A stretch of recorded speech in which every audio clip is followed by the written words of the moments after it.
first There was a thing. hanging sentence at the end. Right, So the new member is not gonna come? He's probably not sworn in yet. So, he's what is, Yeah, I- what difference does that make? putting it off as long as possible. Even though this is his favorite, something he's been looking forward to his whole life. Did you hear him say nobody in town knows him? Yeah.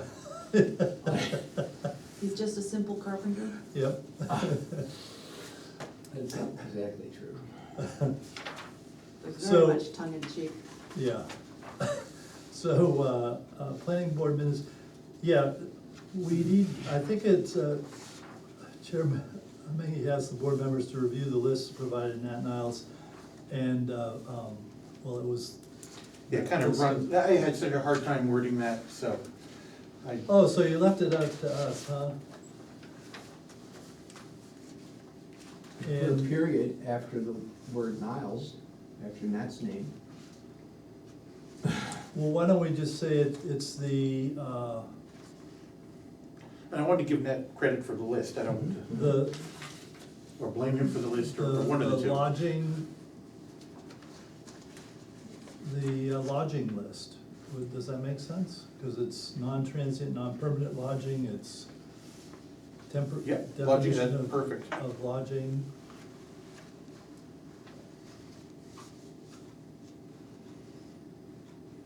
Lodging and accommodation. Sure, lodging and accommodations list. Or table. So we need to, What you actually asked was to review the list and consider what, appropriate uses by district. by zoning district, yeah.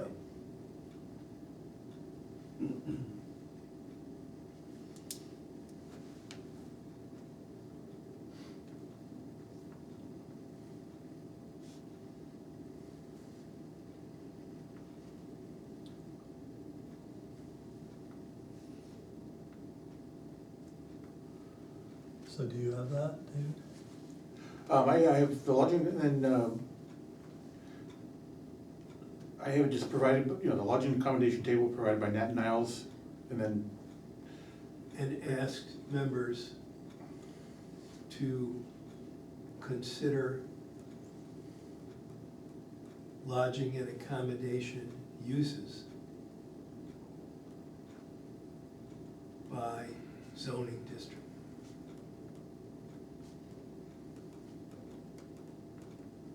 And then you can say refer to table 4.1.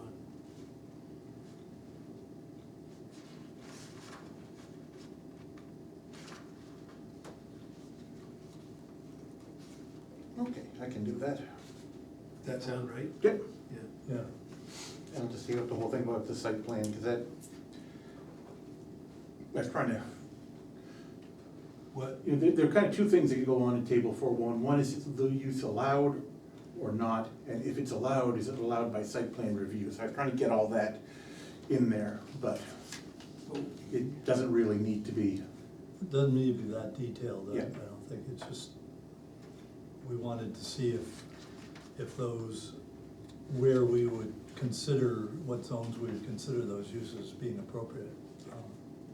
Or maybe it's inappropriate.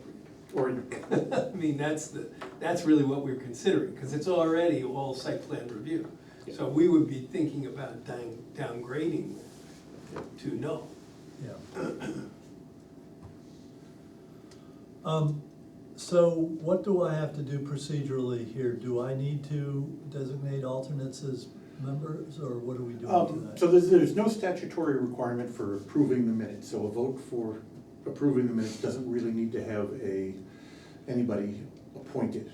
And you only need to appoint people if there's going to be an official vote. For discussions, alternate members have always been included in the discussions. And so it's only if there is going to be a vote taken. And if there's going to be a vote, how many do you have to, just to get a You have to have three. quorum? Yes, 3 people, 3 members will be a quorum, or 3 either members or appointed alternate members, but. So if we had two here, I mean, was making the point that something inappropriate was done when alternates were not brought in, but there were four. Right.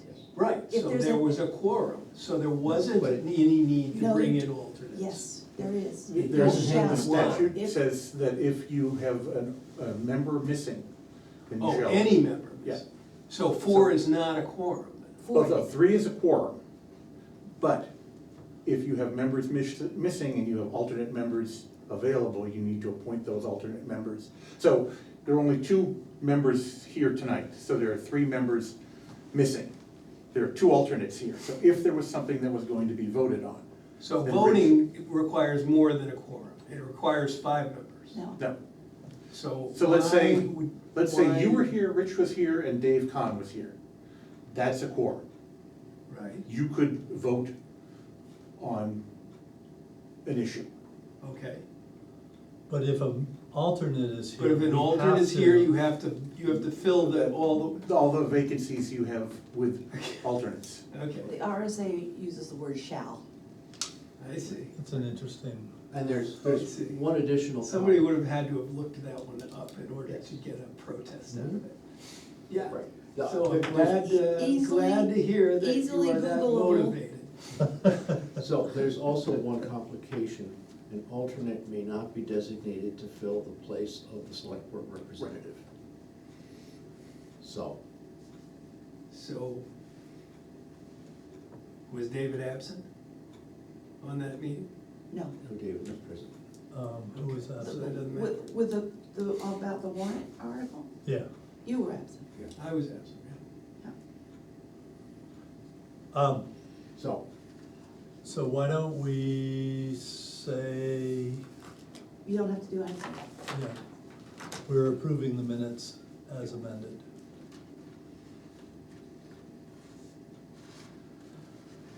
Phew. So, It's always helpful to just know what the RSA says about things. Now we know. Now, Whole typically, town knows. typically, the board for minutes does a vote, which you can, because there's no statutory requirement. It's a board, not necessarily even a requirement, but the board, it's something they do, they vote for it. So if you want to do a vote tonight, to keep the minutes, because typically, as you know, in the minutes, I say who moved it, who seconded it, and. okay. So I need to appoint one alternate or two alternates? You need to appoint two alternates, but I won't vote because I wasn't here. But you've got a yeah, quorum then. yeah. But the thing is, Yeah. you have the state statutory requirements, and then you have how the board operates under those requirements. Yeah, The state does not require you to approve minutes. There's no statutory requirement. The board typically does that by themselves. So there's no need to appoint an alternate to sit as a member, you just let them act as a board member for the minutes. yeah. That's, Well, it feels to me like it would be good to have minutes that actually have documentation that we actually approved them as opposed to, well, they're there and yeah, oh, absolutely. they might have been approved or So, might have been forgotten. there's no issue with, so, like tonight, if you know, you move them, if you second the minutes or Rich seconds them, you're not violating any statute by doing that. Yeah, It's just how the board operates on minutes. yeah, okay. Well, I'll designate Rich as a member for purposes of the minutes. So, and actually, you know, to get way down on the weeds, I think you have vacancies, I think it's never inappropriate to designate alternates, as many as alternates are there. Even though there's not a statutory requirement to approve the minutes, mhm. I think it's always safe to do it. Yeah. There's never a question that the alternates all said, oh yeah, sure, these minutes are fine. I mean, so, I'm not a lawyer, I do not play one on TV, but, Yeah, I mean, there is, again, there is no harm in, yeah. So I accept a motion to, accept the minutes and a second. Rich, I'll say it again. all those in favor, say aye. Okay. So, we have zoning amendment discussions, and we probably have even more now that there's a new warrant, Article 2 was passed. But I would love to see if we can make some headway on this transient, the thing that we ended up with last time, so that we can get close to putting that, or, you know, have some direction on that and get close to putting it to bed. I wanted to throw out a suggestion. Well, actually, getting to what we were tasked to do was to take a look at these different lodging types and the districts, and kind of consider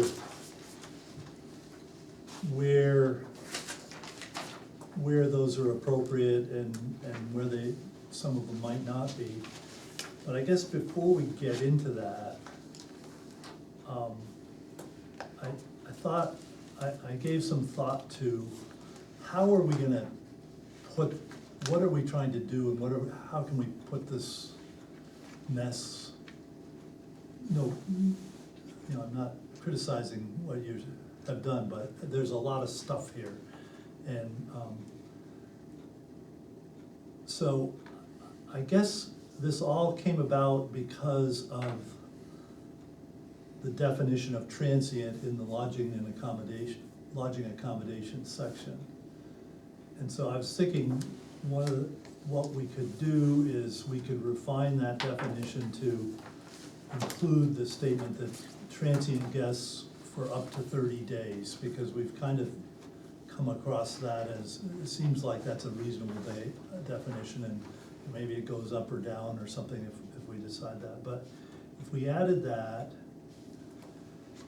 If it somehow gets in there, it somehow gets into the just to definition. define transient versus non-transient. Correct, At least it is worth that much. yeah, And whether you have to go beyond that and pick out all of these different variations on lodging and accommodations, you know, I think that only has value insofar as you might want to say, instead of a site plan review, which is sort of a conditional yes, mhm, say no in Yep. certain areas. Or yes.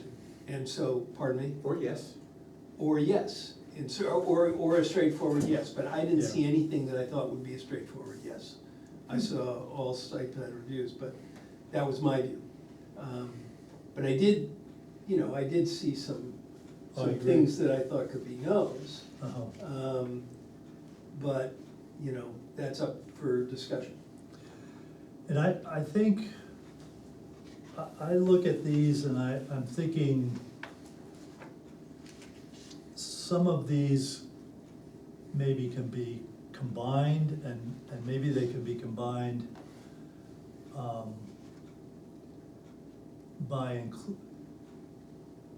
including them maybe in a definition or something. But I was thinking, one of the things that really confuses me is the term non-transient, non-permanent lodging. And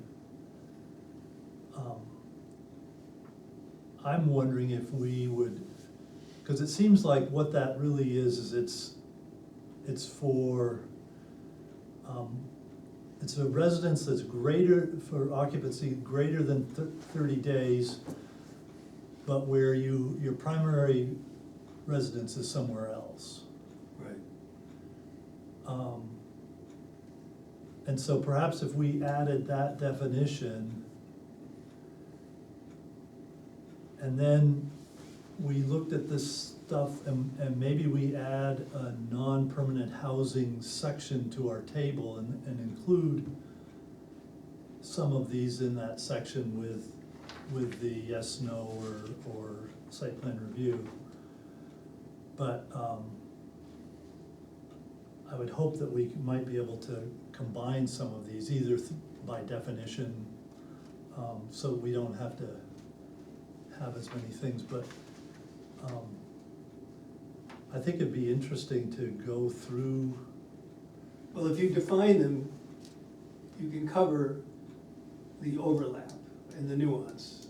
right, Lumping them, I mean, the monikers do have a certain amount of meaning and are easily grasped.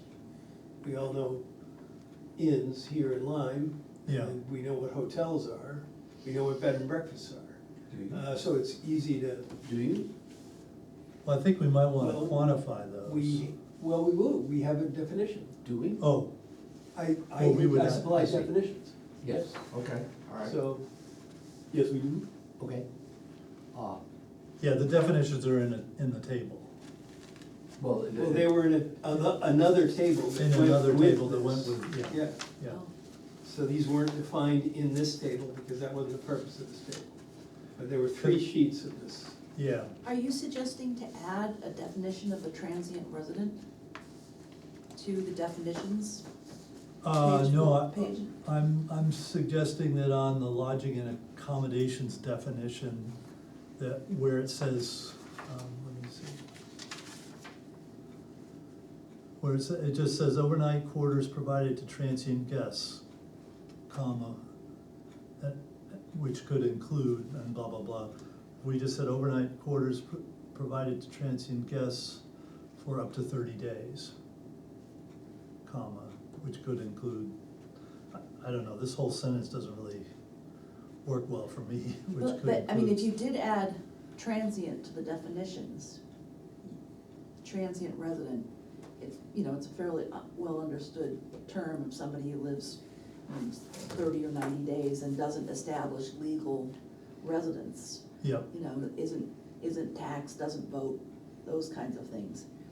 That would simplify a lot of the language in what you're Uh-huh. talking about and having to specify things over and over again.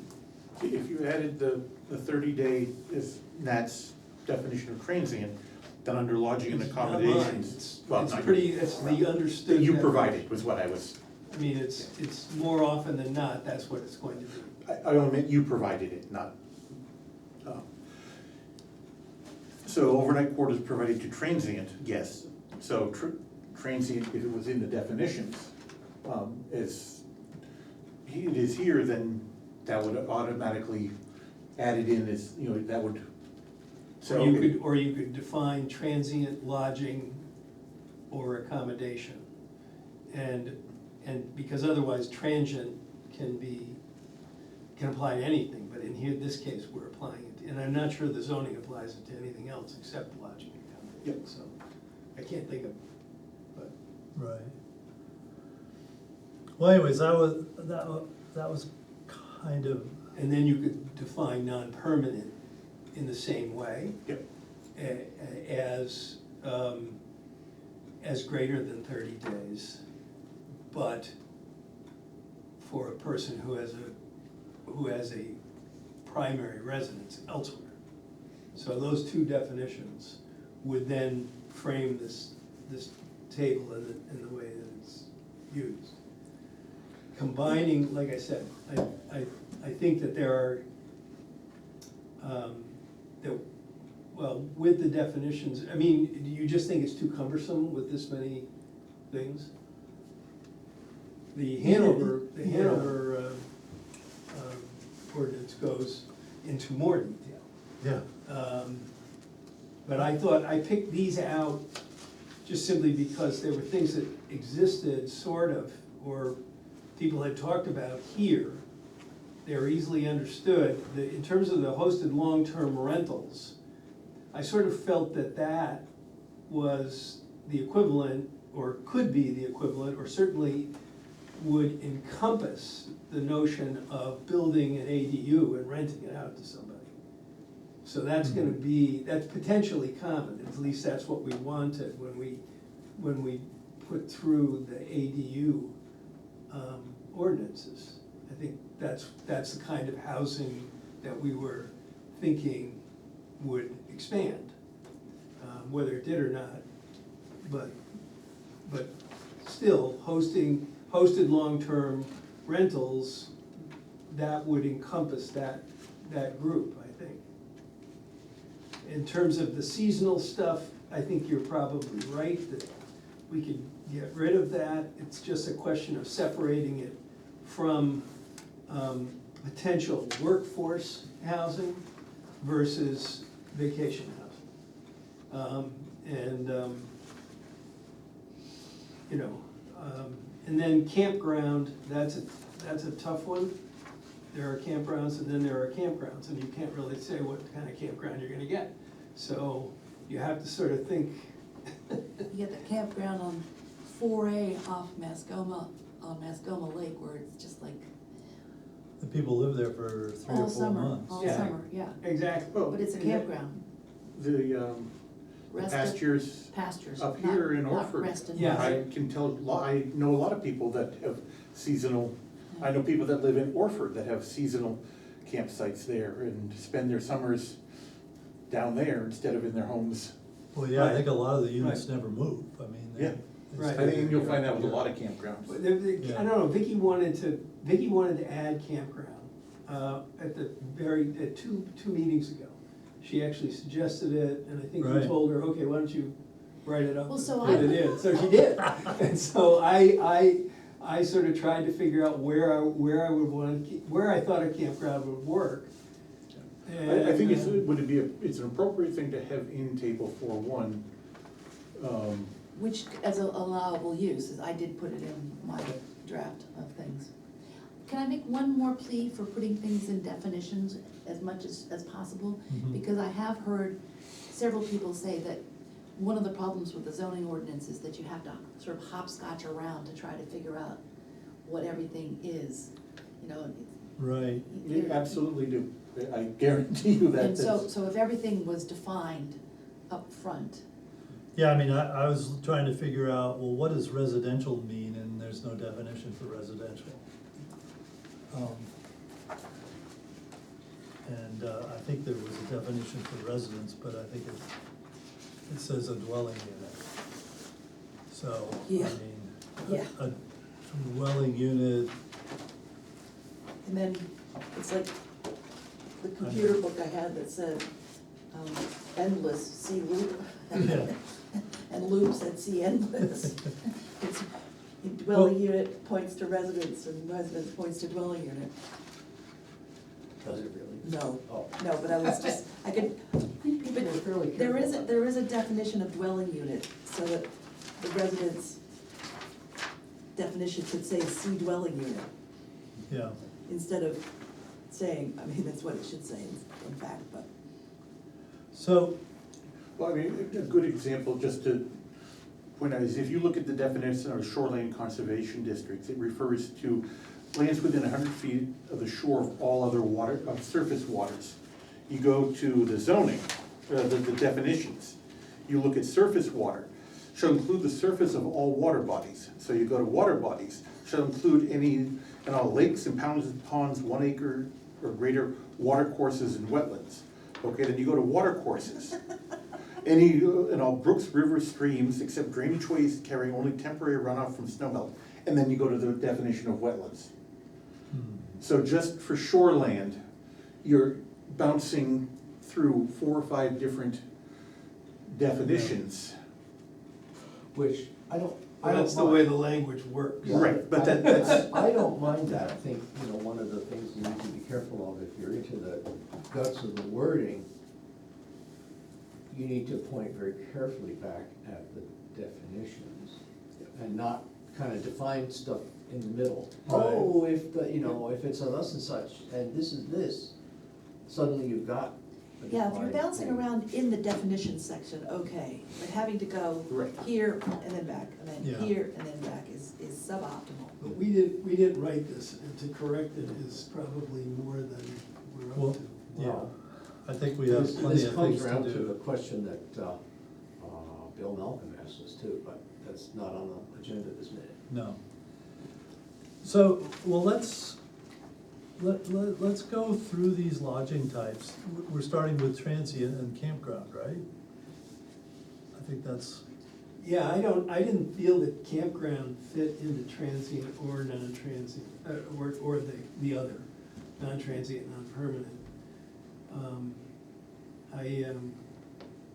I figured it was probably a part of both.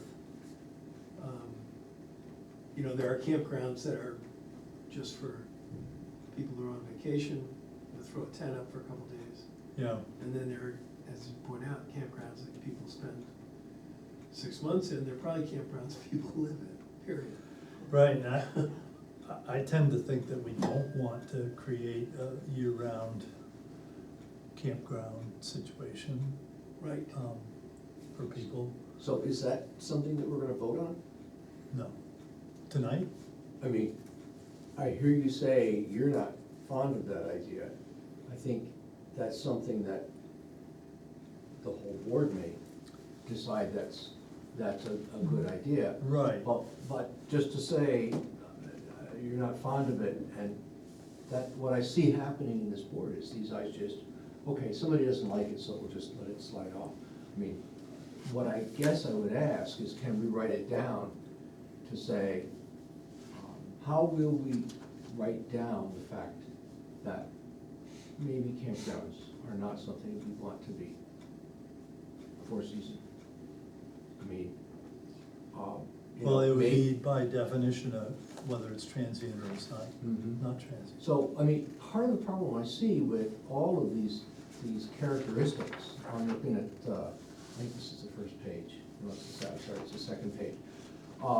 Temporary lodging types, that it's entirely possible that you could have,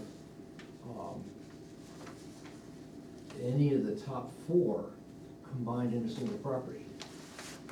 You know, What are you talking about now? When So, you're saying you know, I have to be really temporary careful about lodging? talking about Lockline Lodge because I'm not disinterested. But Lockline Lodge could have temporary places for people to put up campers, put up tents, something like that. I don't envision that Dowds or the Lyme is gonna do that, but that's certainly possible. Is it our intent to say that Lockland Lodge should or shouldn't have that flexibility At the moment, though, the zoning wouldn't allow you to put up a tent? to put up, tent sites because, Because, well, although it is lodging and accommodations, you're right, I'm thinking, the more I think through it, it's, Right, it's more, it's almost always a question of no, whether you're gonna say no. yeah. And, you know, you're right, that there's gonna be differences of opinion.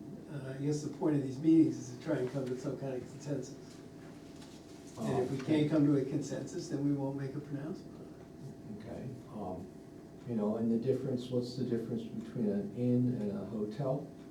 That had a definition. Yeah, Small scale and larger scale, and what if you fall between the middle? And, you know, we don't have a lot of these establishments in town. Bed and breakfast. Lockline Lodge calls itself a bed and breakfast. I mean, I am very aware that I am completely, I think it's fine, because Loch Lime Lodge is a concrete example. We can talk about it without judging, or, you know, it's just a fact. It's much easier to be concrete about, like, here's an example, and Mhm. here's a counterexample, you know, that's just, even if we realize we can't do, you know, spot zoning or, you know, specific, it's just, it's a clarifying notion to say, okay, you got Lyman, you got Dowds, you got Loch Lime Lodge, these are, and, you know, Helm on the Connecticut, these are all different flavors of transient housing, you know, mhm. B&Bs and that kind of thing. So if we can think in general terms about things that cover those, that can be clarifying. Yeah, I would think. Yeah, I I mean, mean, ultimately, I suppose if you wanna keep those names, then you'd have to define them sort of arbitrarily, you'd have to define size. And, you know, say X number of rooms defines an inn. And Yeah, that's what above I thought X the definition did. defines a hotel. So there you cover, it is a matter of scale, and you've actually drawn the line. Otherwise, you could abandon the terms and just simply say lodging with X number of rooms with these kinds of accommodations. Yeah. Is permissible here, but, over that is not. You know, you could do it that way if you wanted to get rid of all the terms. I think when you try to put everything into a little box, you know, things just don't fit. So the larger the box, the better things are gonna fit. So if you, like you said, if you defined it as lodging, takeaway, inn, hotel, hostel or B&B. B&B, those are all lodging. Now, you can say, okay, we're gonna call this transient housing, or transient lodging, because there is a time limitation that we feel. Now, the problem with that is, Enforcement. well, it's enforcement and, you know, there's always something that's gonna break the rules, for, you know, your definition. Well, I But- think also,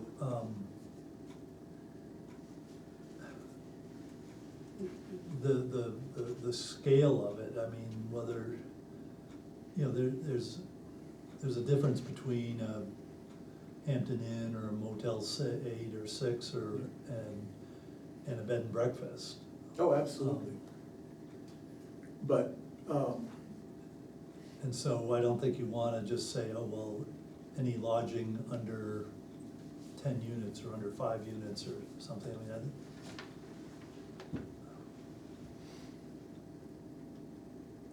you know, I don't know how if somebody comes in and says, well, I'm applying as an inn, but it's brand new and, how do you define, and it looks like a Hampton Inn, a small Hampton Inn or a Comfort Inn or whatever, I don't know. How do you say, well, that's not really an inn, cause we think of an inn as the Lyme Inn or something, I don't know. Well, in our situation, we're actually only talking about, in terms of the appearance of these things, Mhm. they have to be conversions, right? no. They can't be built from scratch Sure. as. I mean, where do we allow new construction of accommodations? Well, your lodging and accommodations, it's allowed by site plan review. No, Is it? but where do we allow the construction of it? In the rural, commercial, common and Lyme Center districts. So you can go from scratch. Yes, there's no,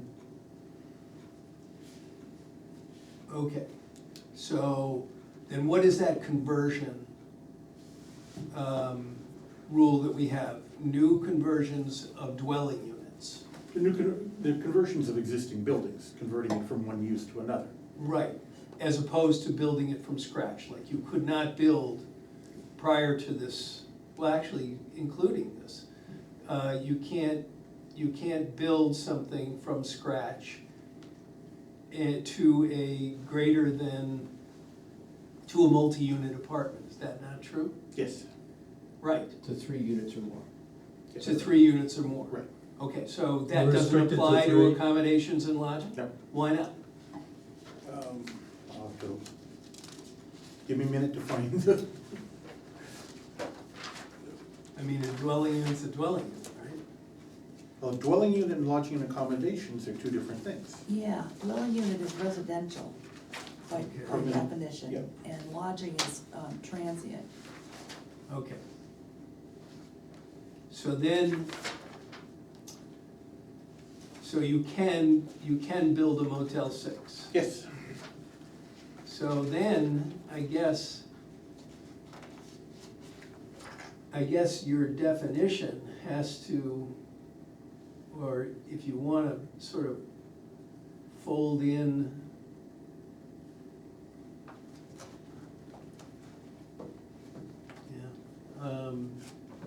I mean, you have to get specific, you have to address the structure, what it looks like, whether it's going to fit the neighborhood, things like that, into some things and not others to somehow pull them in. I don't know, I guess my view of like a bed and breakfast is something that fits the environment. Hotels less so, inns similarly, but hotels less so. And, you know, what about your Comfort Inn that it has the free continental breakfast? Is that a bed and breakfast? yeah, well, that's what I'm saying. Yeah, And I don't think I haven't read any regulation that has appearance stipulations. Well, There is no architectural review in the Lyme zoning I ordinance. mean, you can build something. but paint there it are pink. architectural reviews in other It's ordinances. absolutely not an Yes, ordinance. and there's no reason why we can't have an architectural. Where did you say there are? Where are there architectural? Oh, Grantham. Oh, other Oh, you have places. ordinance, Not in, Yeah, nothing not in Lyme. Lyme's ordinances. Yes, sorry. Right, so it's not unheard of, as a matter of fact, it's a fairly common. Very thing. common, Right. and, you know, people designate a historic district and Right, everything on Nantucket has to be gray, I mean, it's all there. No, I understand that, I'm just saying. well, we- it's not we don't not have it. facetiously all there, it's all there because people feel that that's Oh. part of the environment that they want No, to I'm- live in, I and they can- wanna preserve it. I'm just saying, it's not, we don't have it. Right, that doesn't mean that we couldn't. Right, I didn't know that was legal, so. Oh, yeah, I That's mean, interesting. there's a reason that the McDonald's in Stowe has got clapboards on it. I mean, when you brought up the whole notion of them being able, if with the new ordinance, that if it didn't suit the plan, that they could tear it down and build something new and different that didn't look right. Right, You know, that's what you were referring to. exactly. You were referring to the destruction of something that was architecturally consistent and putting up something that wasn't. Right. And that would not necessarily improve the situation, or not necessarily improve the town aesthetic, at least in some people's view. You know, that can be simplified as saying some people want things to stay the same, other people don't. Right, You know, and that could be surveyed if we weren't so unlucky about surveys. But, you know, that's something, Yeah. that's the way we can get drilled down on that. But Mhm. I think it could be used, it's used elsewhere. Didn't somebody try to establish the common district as a historic district at one point? I think I've heard Yeah, that, and but I I don't. think it I got don't Be know. before my time. But I think it got rejected, I'm thinking early nineties, I think it got rejected, I think Tim has mentioned it. yeah. Then they had a demolition delay ordinance that the, not the historians, I can't think of the. Historical Commission? Yeah, Yeah, the Heritage Commission. thank you. I can never remember their name. This They- was 10 years ago, something like that? Yeah, something like And they that. came in and can we delay? Delay, demolition? Yes. so that we have time for review. Mhm. The only issue was that they did not have a plan for the review internally.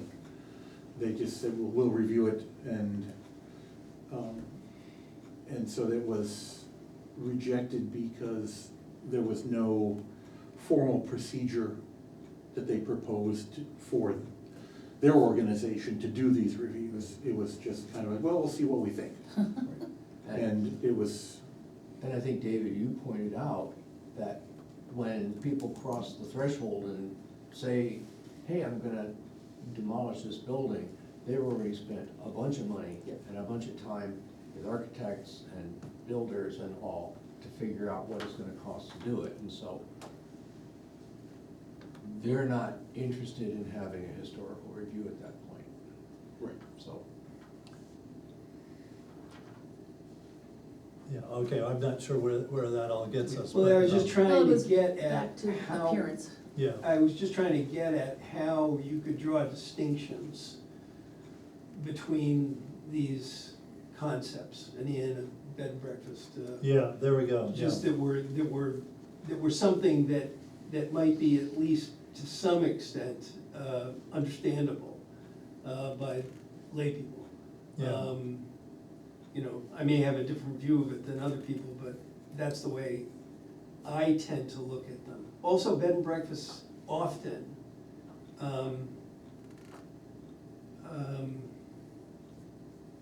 no, that's not true. That's not true. I mean, I think bed and, Bed and breakfasts when usually you have define a en-suite bed and units. breakfast as an owner-occupied building, that's different than going to the Comfort Inn and they serve you breakfast. But there are some that are not owner-occupied. Yeah, I was just gonna say, my sister was the innkeeper for one down in Marblehead, that Right. the owner was not on site ever. Sometimes the innkeeper isn't even on site. Sometimes it's just the guests on site. Yeah. And they Inmates are running They these. get a key or they gotta be in by 10, you know, or something like that. Yeah, So I guess you can't, I mean, but we could certainly classify it as that. yeah. Well, let's see what, I think it'd be interesting to see what we have for yeses and nos on this table. Now, this table has got both non-transient, non-permanent lodging, and then, I think the next page, maybe I've got these backwards. Yeah, the first one was non-transient, non-permanent lodging. So I mean, excuse me. So the table actually doesn't have the non-transient, non-permanent lodging in it, does it? Well, it has set headings. Transient is the first 6, Oh, okay. non-transient, non-permanent is the second 8. Okay, I guess it didn't.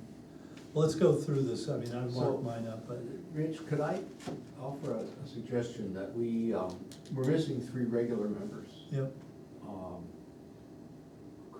I guess I'd like to make a motion to table this discussion sure. until we get a larger representation of the board Sure. members. So I would like to make that motion. Okay. Do we have a second on it? I guess we don't. Okay. I'm just worried that we'll wind up doing it again. Well, I know, I sort of feel that way, but, I also would like perhaps for us to get something so that we could have another draft to be able to look at.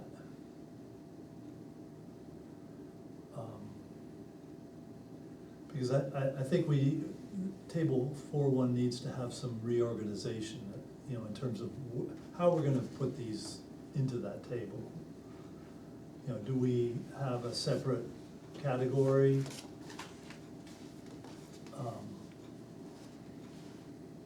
Non-permanent housing?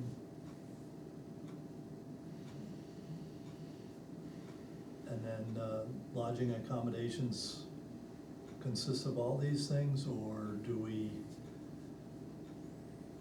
It almost feels to me like we would wanna put some of the ones that have the similar restrictions together, so we might be able to combine those. Let me ask a different clarifying question. Is Poland and Connecticut in any way affected by this discussion? It's grandfathered. It's grandfathered in. Okay, that was my belief, I just wanted to get that out.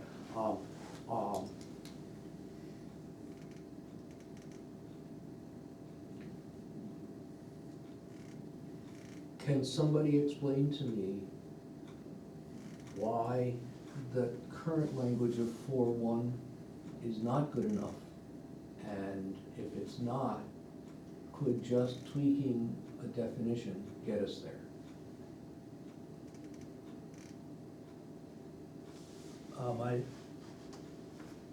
I think that some of these uses have,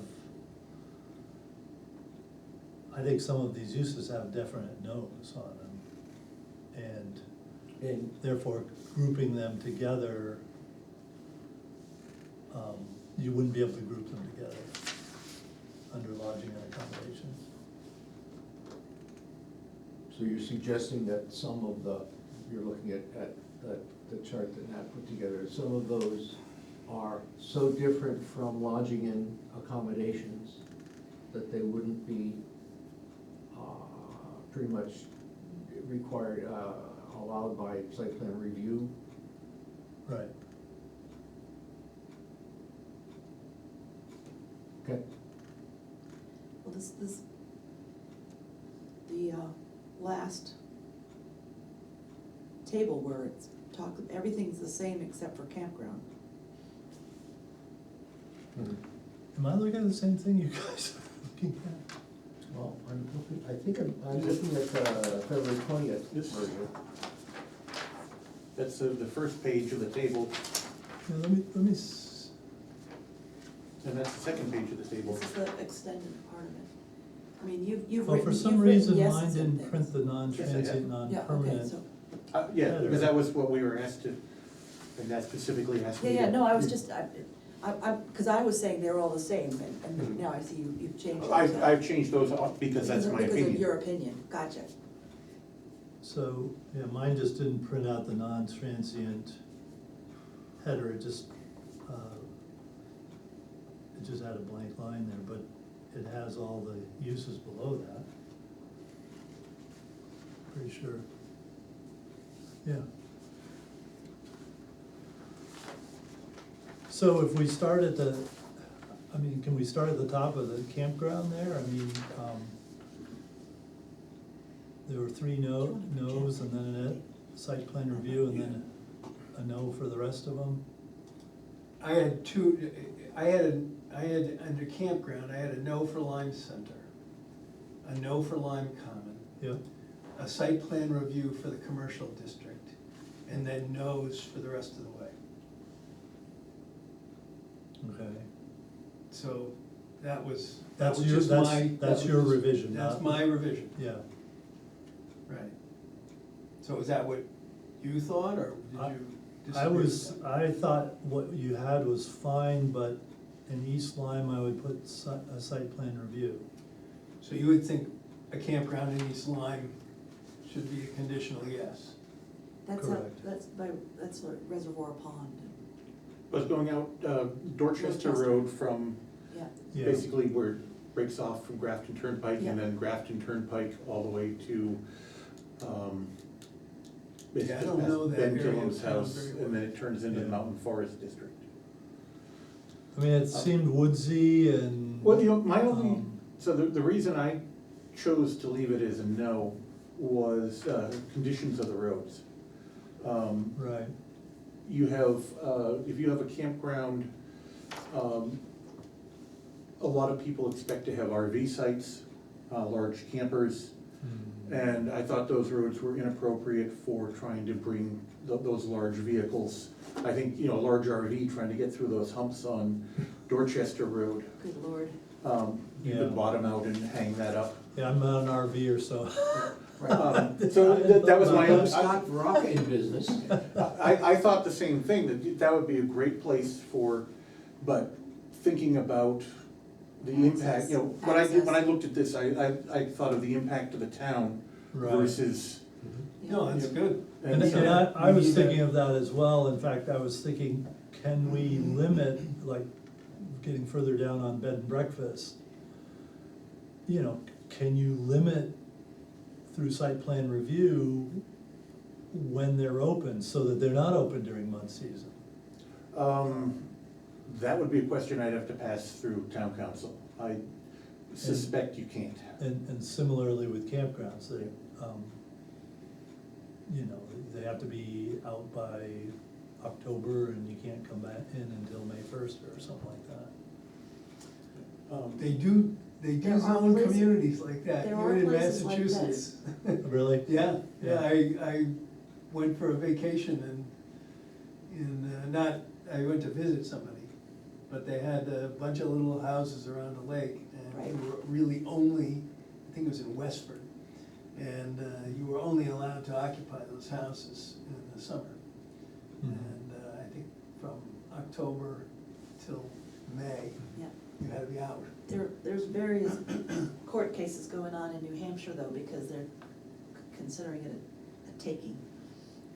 A taking. What do you mean? They're taking their property, they're not, by not letting people use the camps in the winter, Right. because it, in Maine as well, but, Hanover has a bunch of places on the backside of They have a Moose zone, Mountain. yeah. Moose Mountain, it's only, you know, you can only be there 185 nights a year, Right, ignored by many. but that's so they don't have to send school buses out, is what I I understand. would also assume that they don't maintain the roads in the wintertime. Oh, they do, Oh, they do? oh yeah, Yeah. yeah, because it doesn't say which 185 days. Oh, that's, So now you wanted to change what? I wanted to change, I didn't think a campground would work in Lyme Center or Lyme Common. And I thought that a campground in the rural district was a potential problem. But, you know, I would fully not protest if somebody said it was NIMBYism.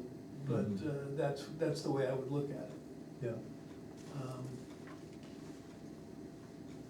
Living in the rural district. So, you know, I guess, I know there are some very large parcels in the Lyme Common District. I don't know why anybody would wanna make them into a campground, but is that, why do we say that nobody would wanna do that? And why do we say that should never be prohibited? I think one of the reasons is completely out of character with the Lyme Common District. We don't have rules on appearance. I realize there's no rule, but. In terms of what's existing. In terms of what's existing, there's nothing, you know, just, it's very much out of character. If it was set way back from the road. But I'm thinking of the properties in Lyme Common, there are very, very few where you would not, you know, the pit is always going to be, you know, the biggest. Right. Why anyone would wanna camp in an old gravel pit.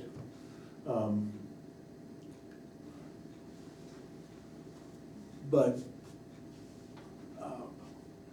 you know, that one is about the biggest one. You could, across the street here. But again, that would be my, realize it's out of character with, Is that, do we think that's a legitimate zoning? Yeah, And yeah. Sure. according to our current ordinance, or are we just saying we're gonna put appearance standards in the ordinance? Well, it's not I'm an just appearance asking standard. questions. Well, I think, I don't know, I guess when I was trying to,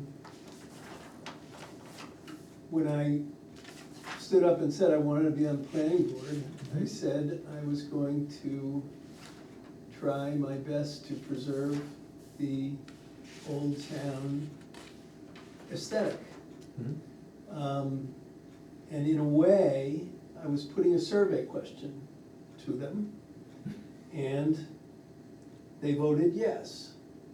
So. To put you on the, Exactly. yeah, okay. And so I think that if you get right down to it, to say that we have no right to assert something, an opinion, I don't is think- probably a little too severe. I don't think We that Rich are is saying that. elected. Rich is just saying, is it in keeping with the zoning ordinance as it exists? Okay. Well, that doesn't matter, whether it's, we write them. So what I'm saying is that if that's what our bent is, then we can write the ordinance. And then we can put it before the town, and we can take another survey, Sure. okay? Since that's the only surveys that really stick. I'm gonna read from 321, which is a description of an objective of the districts. The objective of the Lyme Center and Lyme Common districts are to provide for mixed-use village character, preserve existing structures, minimize traffic, and provide for a variety of residential situations. Lyme's villages should continue to be residential in nature, but should support a mixture of neighborhood businesses, uses, and institutional civic uses. New buildings, building renovations, and signs should be consistent with the present character of the village. Okay. So that to me says that you wanna preserve the character of the village, and Right. I would say that a campground is not in character with a village. Okay. That, yeah, my opinion. And I would agree. I'm only the zoning administrator, I don't live here, so my opinion doesn't Yeah, count. but you think about this all the time.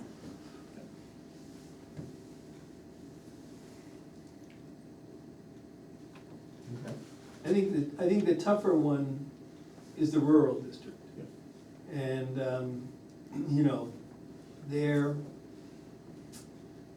it's harder to, there are a lot of big pieces of land and a lot of campgrounds that would be, probably invisible. But there are a lot of big pieces of land where a campground would be an eyesore. So since we don't have protection against the eyesore one, Well, I mean, that's what site plan review would do. it doesn't, site plan review isn't, if you can check all the boxes, you can build an eyesore. But there are No, some there's things built visual into it. barriers. That, you can say. Barriers Specify- are, imperfect. Barriers don't ever take away something. They don't, Well, there's- they don't there's- eliminate the actual structure. There's setbacks and visual barriers, and the real bottom line for a lot of these things is that the state's not gonna approve a septic. It's gonna be hard to do a septic for a big campground of any size. The state won't approve. Well, it's very hard to build, and so it becomes economically not feasible to get a permitted septic design for, because if you got 20 campsites, that's 40 people, and you calculate the load on a Yeah, I septic don't system. know, I mean, it's much less than a bedroom. I Yeah, don't recall it's a what campground what is, the I forget wastewater flow there is. are, there's a table that the state has Right. that says how many gallons per day Right. per site for, Right. and it's not incredible. But I mean, there are some safeguards, not a lot, but for, shielding, or not shielding is not the word, but it's Screening. screening thing. Screening and lighting, Yeah, That's true, but you can't, you can't change the traffic. you can't It's gonna change the traffic, increase, you know, can't change the noise, because there's always And, gonna be. And, in terms of to say, hey, look, don't worry about it, no one can afford to build a septic system for it, so it'll never happen.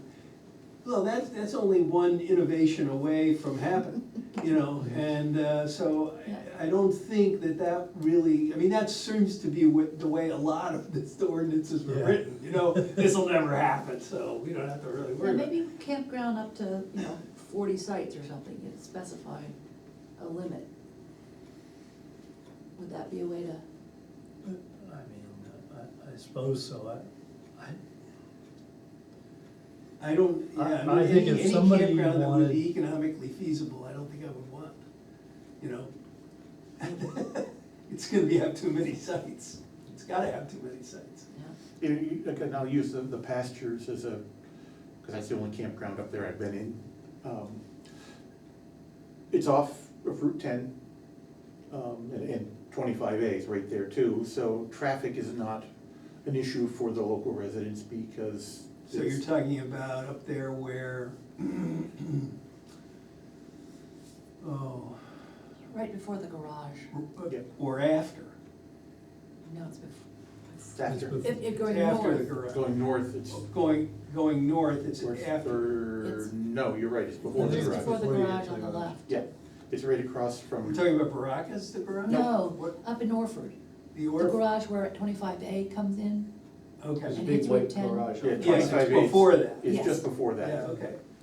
I didn't think that was And that go- Lyme, I thought that was. No, that's It's Orford. Orford, that's what I'm using, Okay. yeah, that's the Example. Well, there is a campground in Orford.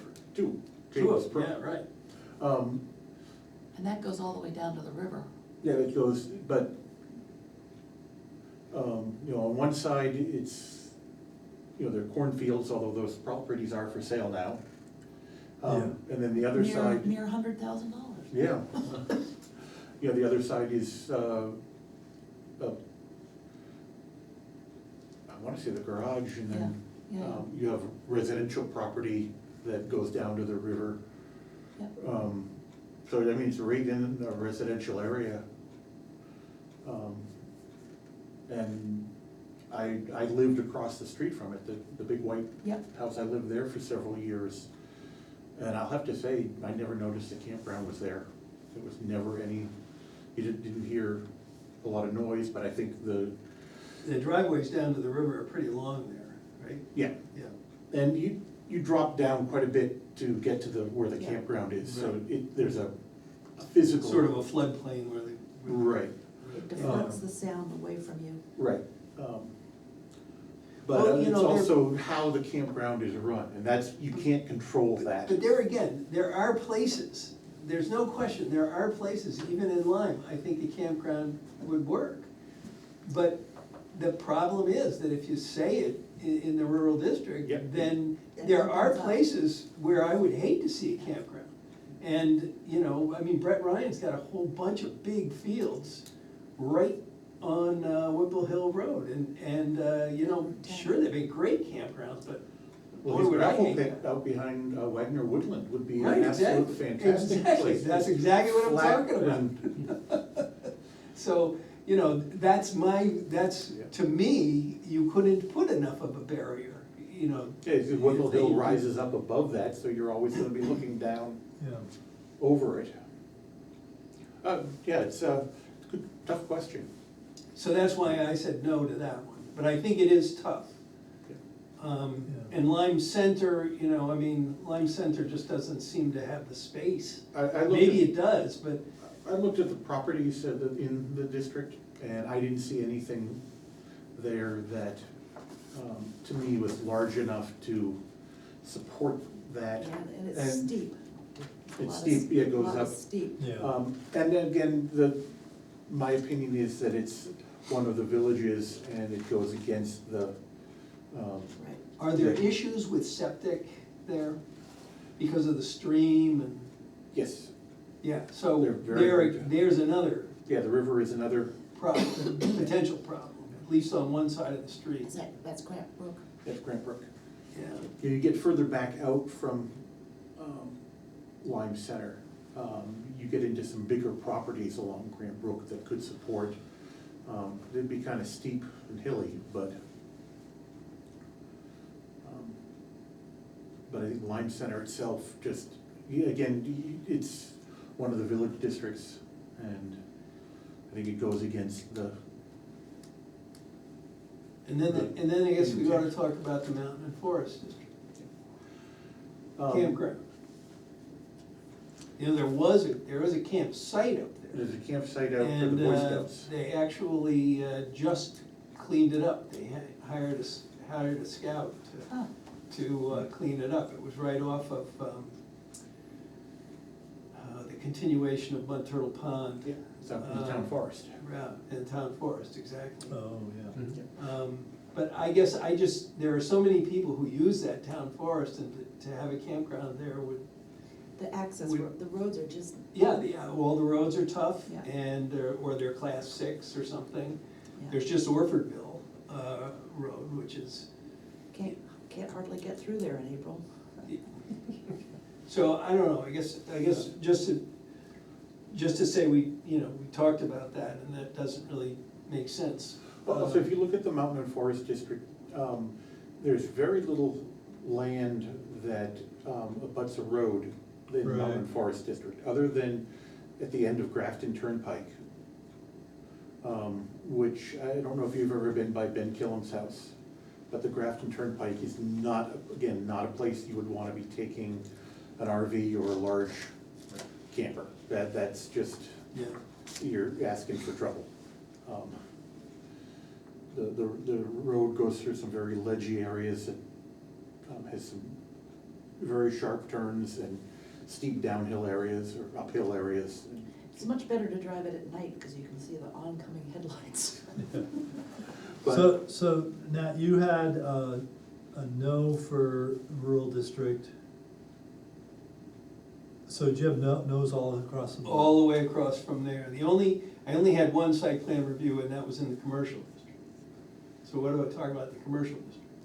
For campground? Yeah, Because this one, rural district was the site plan review and no in commercial. well, that's just Vicky, Oh, that was Vicky's idea. so this is your, okay, sorry. This is not mine, I didn't have campground on mine. So what do you think? The commercial district has no good place for a campground, or is Again, I it think appropriate for a campground? I think it goes against the objectives of the district. You know, Which is, it'd be mixed use and commercial. And so I think it goes against what the district, recreational cannot be commercial. it can be commercial, but, It only goes back 1,000 feet on either side of Route 10. Right, I guess that was my And it- concern, that there just Yeah. wasn't The space. Yeah. east side of it is very steep, so I think, just because of, you can't build in steep slopes. yeah. I do think that, again, very limited area in which to do it. Right, You know, the Pond View property would be the most likely, behind the pond. I just remember Frida Swan talking about Crossroads Academy, because that was really, she said, 10 pounds of potatoes in a 5-pound sack, Yeah. trying to stuff it in there, Yep, because it's a beaver bog and a wetland And the land's conserved. it's in conserve, yeah, The you ever been to crossroads- Kent School in Connecticut? yes. That same idea, they had a tiny little spot, Yeah. they ended up building 6, 7-story dormitories, Yeah, you yeah. know, to try and cram it all in. God. Western Connecticut, can't get there from here. don't wanna get there from here. Actually, Kent It's is, beautiful. Kent is a pretty sweet spot. Litchfield is, it's all beautiful horse and stone walls. So My girlfriend's let's from move- Westchester County, New York, so So you I wanna used to do go another through one? that area. Let's move Yeah. on to the inns. And we're using the definition of an inn as being less than 30 days, small scale, limited, it says limited, often to 4 to 20 rooms, may include meals, often owner managed or on-site operator. So it's kind of small. So this is a transient, basically. Yep. So I will go ahead, since nobody's probably gonna want to. I thought that site plan review in Lyme Common makes sense, since we already have inns there. And site plan review in the commercial district made sense, because it's a commercial enterprise. Yep. Lyme Center, I wasn't really sure that an inn would be consistent with what Lyme Center is all about.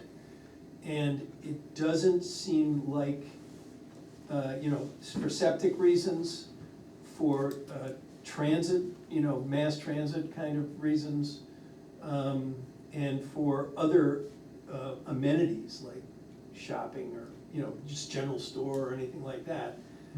Lyme Center just doesn't seem to have the right stuff to support an inn. And not that that necessarily matters, but that made it seem inappropriate to me. The rural district, inns, it's a tough one. The rural district doesn't have the same limitations as Lyme Center.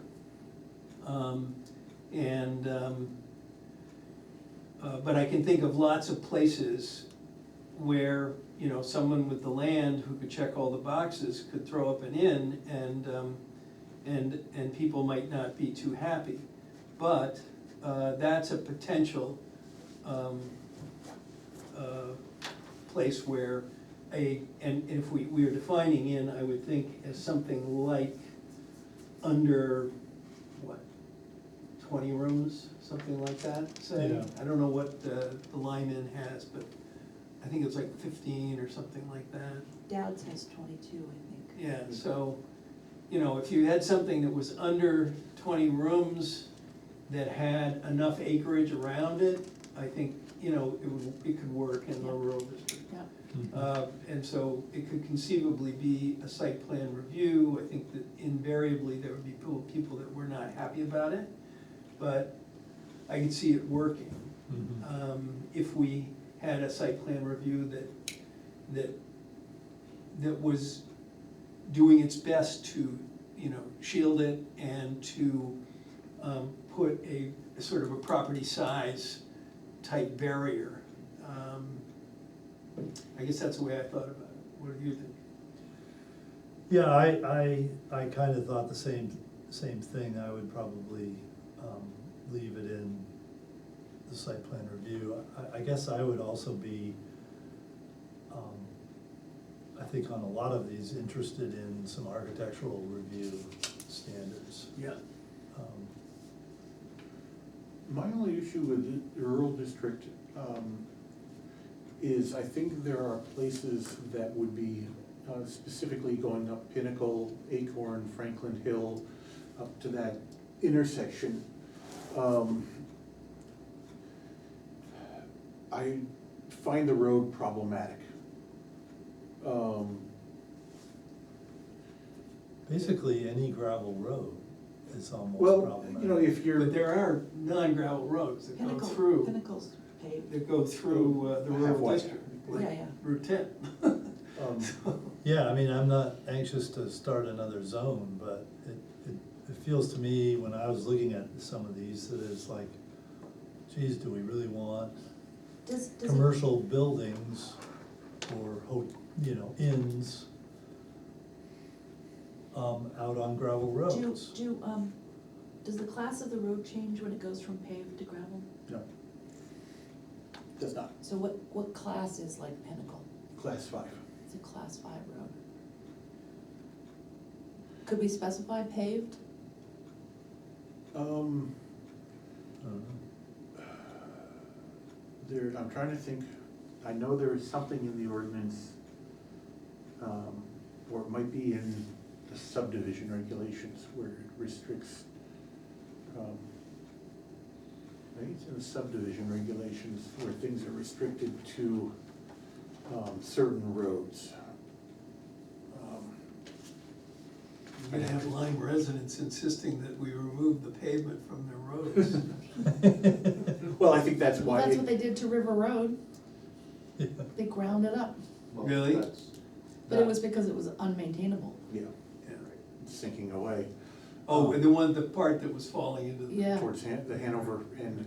I'd have to go look, I know there's something, and I can't pull it out of my head right now, but I think it's in the subdivision regulations that Which ones are those? there is a restriction. Which one's the subdivision regs? That'd be another whole different manual. Whole different manual, okay. But I think you could,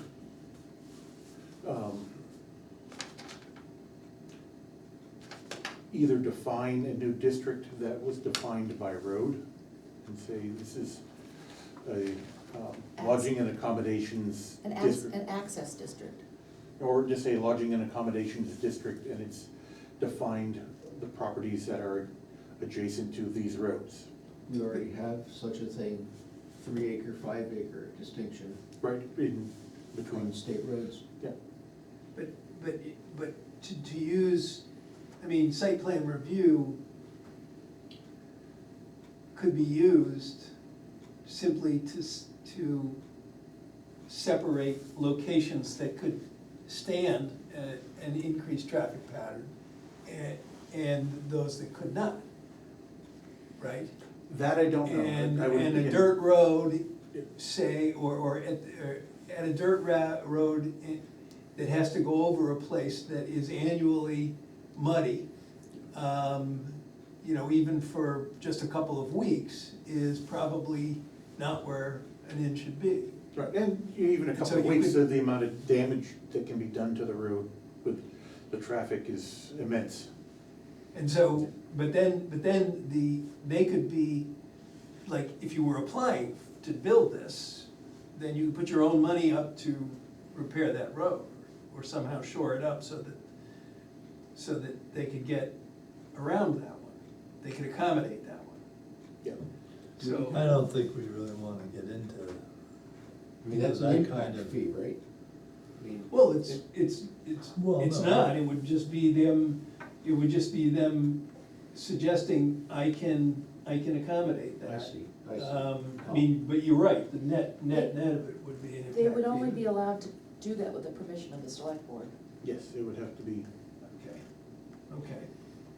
and paving, what is $1 million a mile? Sounds about right. But I guess what it comes down to is that the whole notion of putting a, we're talking about an inn now. yeah. Putting an inn along Route 10, the paved road,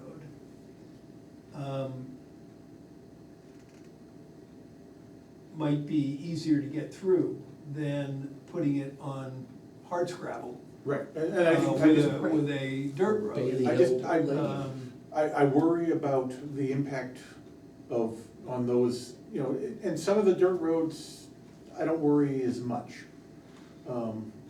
But those, you know, particularly going up Pinnacle, Acorn, Franklin Hill, you know, Franklin Hill, that intersection onto Dorchester is. That's ridiculous. Yeah, and adding traffic to that, to Right. me, it would be just very irresponsible. Franklin Hill is dirt there, isn't it? Yes, it is. So sticking with paved might be just a good first step, because it's right up front, nothing, if it's not on a paved road, and then site plan review. Right, but we can't stick with paved, I mean, that's like making paved roads a district, that's, right? We can't, otherwise we can't make a stipulation about paved roads. Why not? It doesn't fit on table 1, you know, I don't, I mean, No, I'm just trying to think through all of what we I can mean, and I can't do, think, because we were. that's what you were getting at, how would we separate the paved Right. access And- sites from the non-paved access sites? And the fact is, in the rural district, it's hard to do. What I would- And so you could define a district that's sort of along the paved roads. My suggestion would be that you define it as on a state road. State, okay, so, Does that, East Thetford Road, East Thetford Road, North Thetford Road, Dorchester Road, Okay. Route 10. oh, those- East Thetford is a state road? Yeah, Oh, they're I didn't know all- that. yeah, North they're all- Thetford is a state road. Yeah, those are all state-maintained roads. and River Road? No. No, Now, where would you put that then? In the site plan review? no, it would have to be in the zoning ordinance. Right up front. So in the zoning ordinance, so someone would say, hey, look, someone would say, hey, look, so-and-so built a inn on East Thetford Road, and I'm within a mile of that on Whipple Hill, why can't I, and we're in the same district, why can't I do that? What are you gonna point to say that you can't do it? Zoning ordinance not on a state road. Yeah, and So where would that zoning ordinance come in? I mean, how is it written and what number is it under? So I can help me understand how it can spring out of nowhere. I would put it in the definitions that, you know, you would have, You gotta define then inappropriate place for an inn. not inappropriate, no. State of No, a that- dirt road. No, it's a permissible ordinance, so you say where. Permissible ordinance. And those don't come in under site plan review? Site plan review is, there's no, there are yes and no things on site plan, but you shouldn't get to that point, you know, in the planning, to say, oh, you hit site plan review, no, because of this. That should be up front in the So ordinance. permissible comes somewhere between table 4.1 and site plan review. Yeah. And so they'll knock you out, if you think, oh, I'm in it for table 4.1, now I gotta go to permissible. Well, the And the permissible ordinance- knocks you out so because the- you're looking at a dirt I say, road. the ordinance is a permissible ordinance, it says what you can do. It doesn't define what you can't do. And so it's only what you're allowed. So You can table only do 4.1 what's is allowed. only what you're allowed. Everything that's not on table 4.1 is not allowed.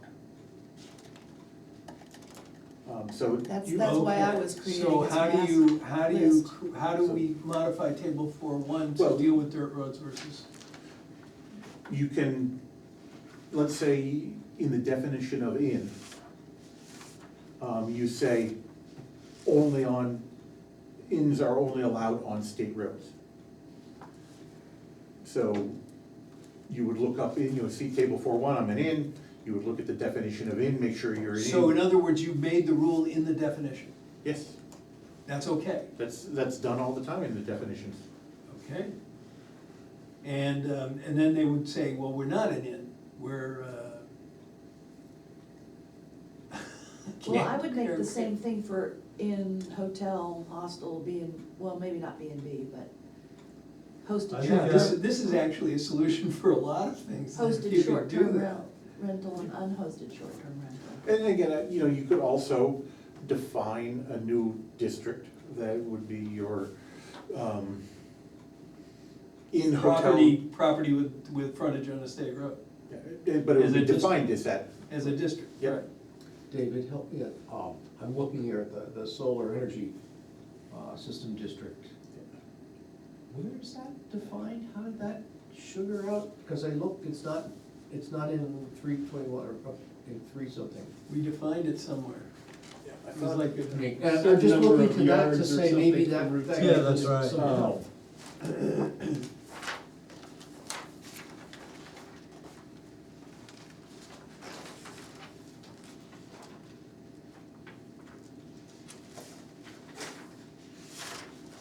It's probably in the solar area.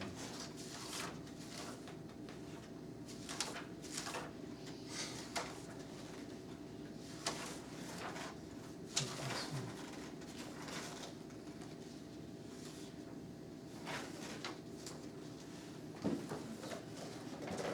So medium solar systems may be a principal or accessory use in the rural, commercial, or skiway zoning districts. What page you That's in the on? definition? 67. Ah, Large solar Yeah, that's the solar district one. may be principal or accessory use. Oh wait, Yes. in the large solar energy district, C 14.50. B. Oh, yeah, are only allowed in the skiway or large Yeah, that's where solar, it's defined. Okay, all right. which comprises Route See, 10. bouncing back and forth. Yeah. I was trying to help somebody figure out a planned development, oh my God. All right, so I think that's actually a reasonable way Simplify. to simplify, and probably something we can use in other situations here. Agreed. Because it would certainly, we probably all agree that the character of life and the possibilities of accommodations are greatly different along a paved road. Yeah. Yeah. And I think, you know, somebody might say, oh, look at this beautiful place, I was just up at the top of Pinnacle today. Not Pinnacle, but Pinnacle Road. And I don't know if No anybody. hiking involved. No hiking, I was up, Up by Ray Clark's place. yes, Yeah. Right. where Davidson Lane goes up. If you see the view from there, it is absolutely fantastic. I think it's probably the nicest view in the entire town. Not quite. Don't, You're close. you'll get a view tax. Quiet, shh. There is You'll no get it. such thing as a view tax. Hey, No, There isn't a- No, no. Let's keep going It is on that. considered an amenity. And so you are, because a view is something that is desirable, it will increase the value of your property. So it is amenities like a swimming pool, like a tennis court, like anything that. it's a view tax. Yeah, it is, it's still there, But. it's still there, but your point- it's your not point's well added in. taken. That is also a pretty nice view.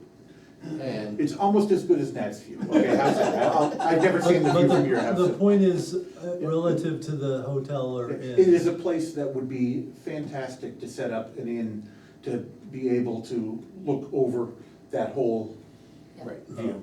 right. And so, but going up there today during mud season, which the road was not bad at all, and my little Subaru had no problems. I could see when those roads deteriorate more, or you put more traffic on, that, especially that upper section of Pinnacle, that would Right. really degrade the road fast. And Yeah, I so think state what we're roads. saying is, we're not interested in encouraging a lot of development off paved roads, for large groups of people. Yeah. You wanna build your house up on Bailey Hill Lane, God bless you, and Right. get four-wheel drive at least. Yeah. But, Yeah. yes, I think, yes, you could do a district that defines the state roads. And, or you could include portions, you know. Or just put it in the definition. Yeah, but if you wanted to include the paved portions of River Road, You know, River Road But that- access from north and south is not fun. no, it's not, that's why I would not So include I would- River I would Road. leave River No. Road off. And would we want to say, I mean, we do already for the 3 and 5 acre distinction, say state roads. What is the 3 and 5 acre distinction? So in the rural district, the minimum lot size is 3 acres if you are within 1,000 feet of a state road. The state maintained highway. Thank you. And that's very clever because we let the state pay for the maintenance.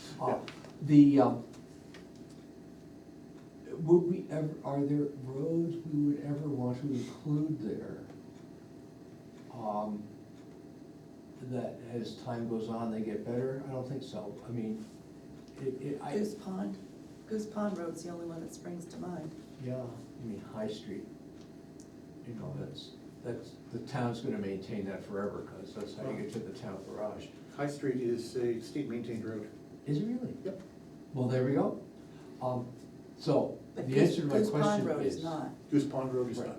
So the answer to my question is, I was fishing around, are there other roads that we wanna put in, and the state-defined roads, the state-maintained highways is a pretty good first cut for what we're talking about here. And Now, the question is, do we wanna make this a new district in 4-1?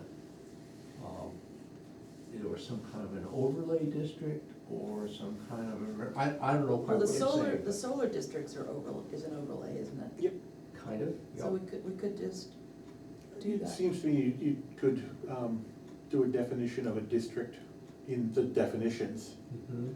and then say, you know, you would have to add it to table 4.1, Right. and then say, yes, no, site plan review, hopefully site plan review, but, Right, right. Mhm.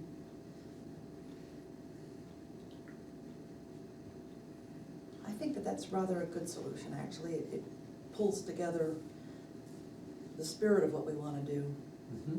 without a lot of language. And it could be, a number of things could be collapsed into that Mhm. same strategy. Yep. I mean, you could do your campgrounds, you Yep. know, is, Campgrounds. That wouldn't help me. Wagner is right there, and yeah, that's true. Brett Ryan has a driveway right in next to that Yeah. area, so. But they could put it in right now. Yeah, it's true, I mean, if campground didn't get lopped in that way, but an inn, yeah. I guess I wouldn't have a problem with Brett putting in an inn there. I think that's probably, I mean, I think the traffic pattern's gonna be okay. It Yep. certainly would be, there to be enough space Mhm. for it not to, you know, for people to take it or leave it, you know. He doesn't allow anybody to walk through there anyway. So, you know, I mean, it's, Where is this? this is right behind Wagner Woodlands. I used to ride through there all the time. You can't now. Not anymore. Yeah, he's got a neighbor that he sends out to, he's allowed to hunt there as long as he keeps people off. And I think he's got a point. I mean, he does have equipment back there. And, you know, if kids are running around back there, they can hurt themselves. It's a nuisance, Yeah. hazardous nuisance, or whatever they call it, But, yeah, an attractive nuisance. so I would think, Attractive actually, nuisance. for Lyme Center, it would be fine to allow an inn there as well, because there's some big buildings up there, and it's supposed to include some commercial activity. Well, what do you think about the septic issue? That's not, we don't have to solve it. It's up to them. Yes. Okay. How far up What if does- you feel that they won't solve it perfectly? Oh, the state's, it's up to the state. Oh, it's up to the The state? state is the one who licenses septics, it's Oh, nothing to okay. do with us. All right, okay. Does the Lyme Center District go all the way up to Acorn Hill Road intersection? I think so. Well, actually, I have it right here. I don't think it goes that. I don't Lyme think it goes Center right- is tiny little Yeah, district. it doesn't go, It I think just- it goes just Yeah, I up think to it goes Acorn. beyond Acorn. If I'm looking at, this is probably That's Baker Baker Hill. Hill. That's gotta be Acorn Yeah. right there. So that, the old Pearl Dimick, the yellow Mhm. mustard. Sears house. It's a Sears. Sears house. Okay, oh, really? Yep. There's some relatively large parcels And the there. old post office, that spot. Yeah. I mean, again, I think it really depends on what you define as an inn, you know, the old Bob Newhart show. I mean, that's, I think, Right. Larry, Daryl, and Earl. what we think of as an inn, but, yeah. Well, I think we'd have to define it in terms of size, and we Yeah. probably would have to have some kind of architectural review. Why? Or, well, I mean, as far I as mean, size is I'm just trying concerned. to think if there is another way. I mean, you could have butters have to be satisfied with the appearance of the structure, you know, which would in a sense be an architectural review. But, you know, I think that's, you know, It's a I guess, funny shape. isn't it? what is the, maybe you could, is there a purpose written for in the old town master plan about Lyme Center and what the purposes. It's part of the village definition. It's part of It's the, the So common. it's the same idea. As the Yeah. common Yeah. district. So I would think that, I would think that the same notion of not building something that's out of place would apply. Yeah. And, Right. Well, so the size is taken care of because there are definite dimensional controls. All the parcels, number of units, no. number of This- units would have no, to. This is lodging, the ordinance has no say over number of units. But Right, so it we- says- that's what I say, we could put that in the definition. Why? Because the building is already constrained, certainly in the Lyme Common District, most of those lots are tiny.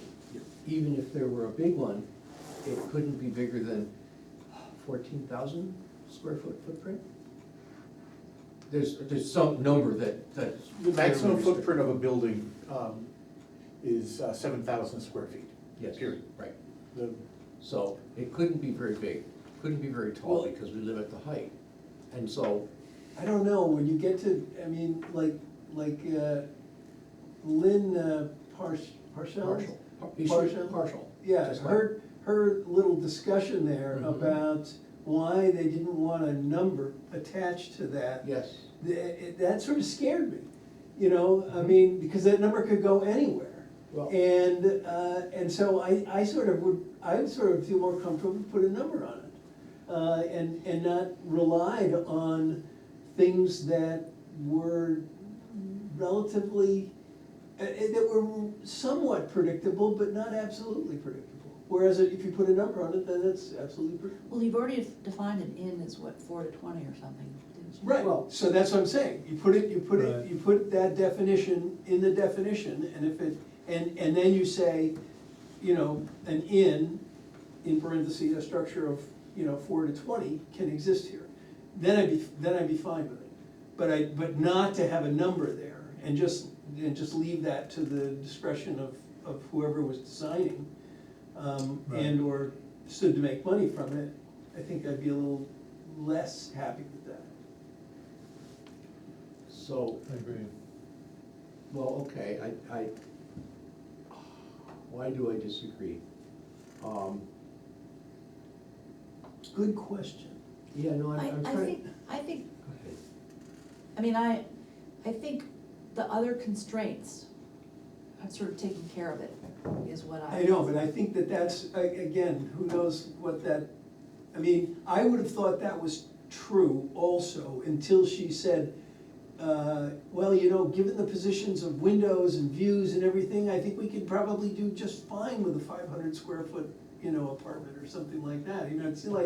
It seemed like she was thinking she could almost justify anything, which was a little spooky. So. Like we can get 58 units in here. No, But, no, but that's who, not, but who would want, I mean, you gotta sell them. If you sell them, if you, right, well, who's gonna, well, so who knows how many would sell? It's a situation that, is a little bit unpredictable. I mean, if there were 30, 750 square foot units in there, they probably all would sell eventually, But you know, as. But you can't fit that many in the existing envelope.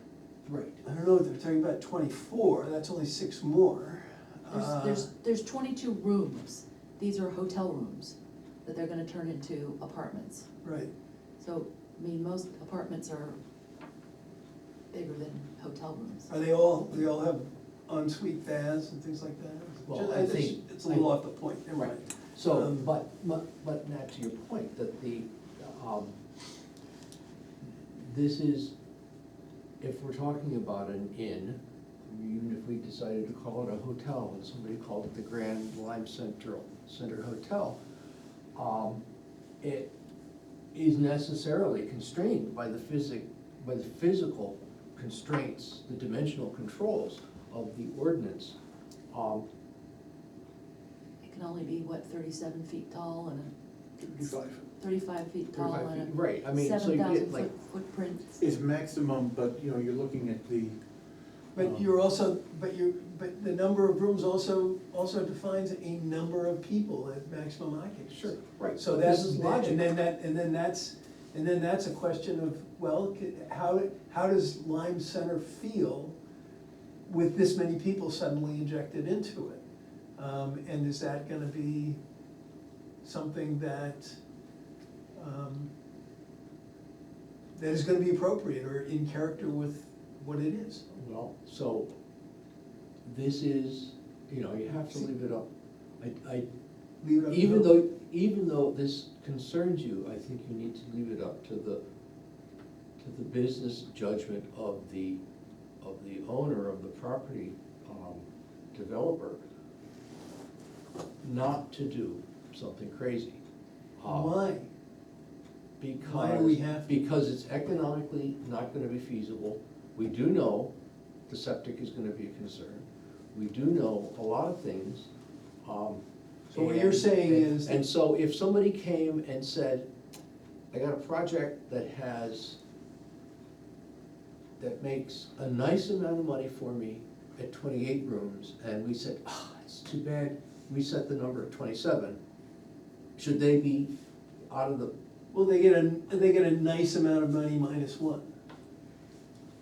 I mean, so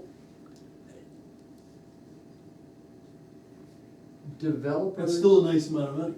So I think yeah. part of the problem is, you know, a lot of the zoning is kind of over-specified at the moment, that it's very hard for people to navigate. And the more, I mean, I understand the way your mind is working on this, Nat, but I think that, Thanks. well, I mean, it's very, very comprehensive and very precise. And I'm just saying that, some zoning doesn't need to be like that. But I mean, well, I think we're talking about something that is the scale of, that's not a commercial, it's not creating a commercial feeling. It's the scale of the Lyme Inn. Yeah, it all has to do with scale, and, because otherwise it should really just be in the commercial district.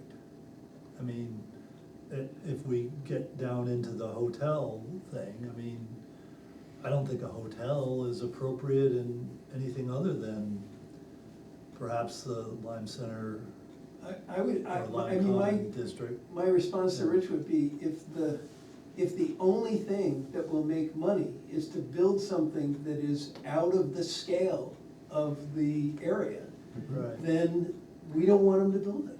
Okay. And so that's what okay. the ordinance is for. Okay, but you just said the magic word, out of scale of the ordinance. If No, they- out of the scale of what we think should be there. Cause that, these words- we're relying on the master plan for that guidance, Yes, you know? these and- words have meaning. If they came in tomorrow and said, I wanna build a hotel, or build an inn, or build a B&B, or whatever, and it's gonna go where the post office is. I'm totally making stuff up. And it's gonna be exactly as big as the ordinance permits. We're certainly gonna say to them, where's the septic gonna go?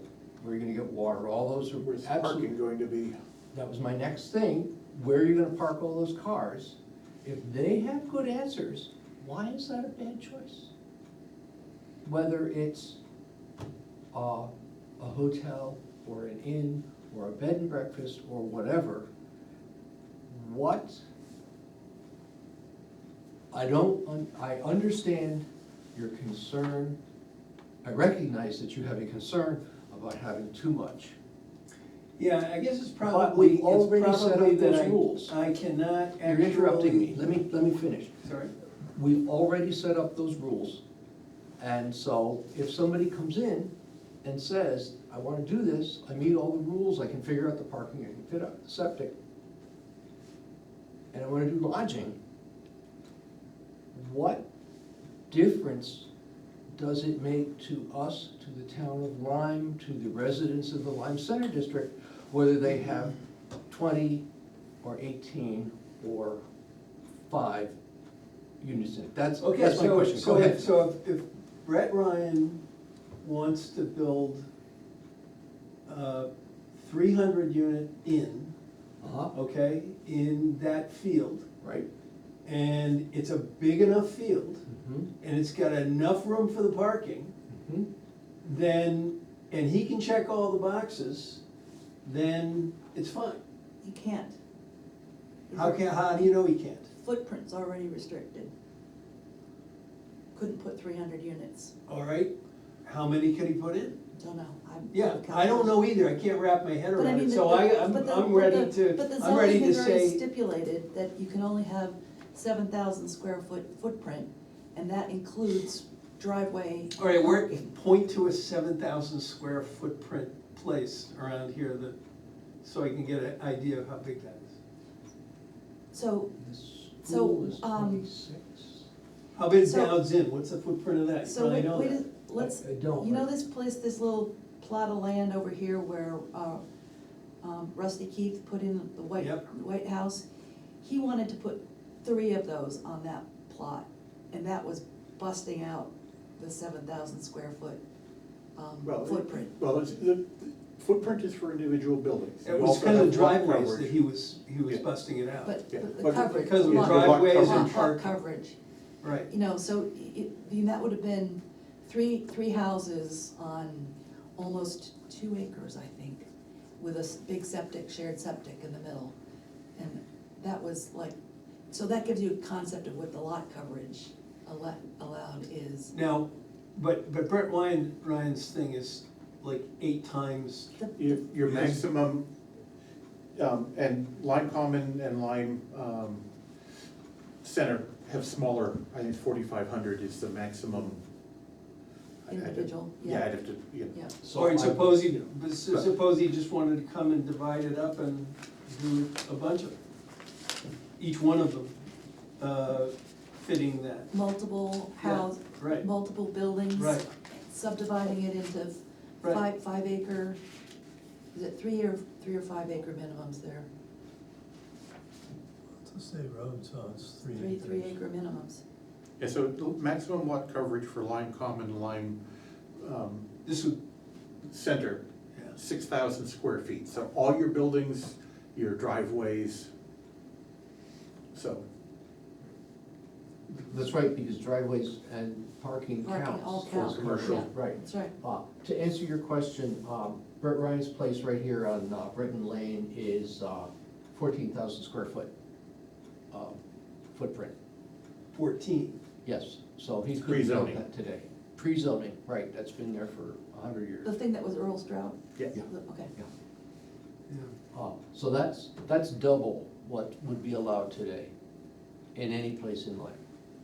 No, in the rural district, it'd be smaller in, Yeah, the building footprint is 4,500 maximum for those two, the two common, the Lyme Common, Lyme Center districts. Okay, well, I mean, I guess I'm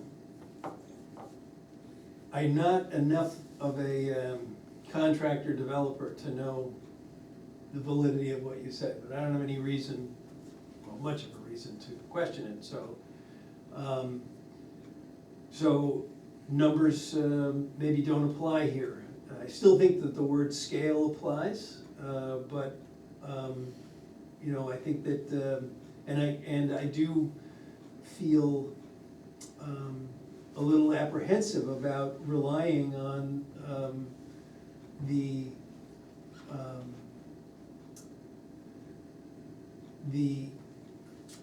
ingenuity or ambitions of a developer to keep my scale where it should be. Yeah. You know, and the character of what's built in the right place.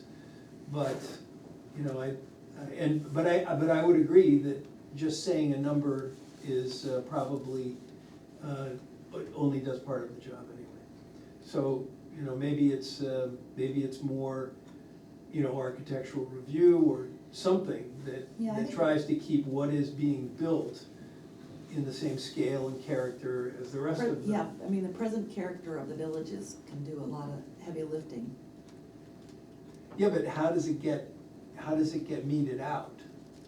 By butters or No, by Or the planning board. the review. planning board just reviews the, Yeah. but then it would be architectural review, probably. Well, I Right think now, we it's a don't notch have- less than, a notch back from architectural review if this were, pink stucco or something like that. That's clearly not in the village character. If, geez, I wish, you know, they did barn boards running down and we said, geez, we really wish you'd done clapboards. Well, barn boards are wicked traditional. And even if that's not what we wish, it's not our barn, it's not our barn, it's not our building, it's not our development. And so we need to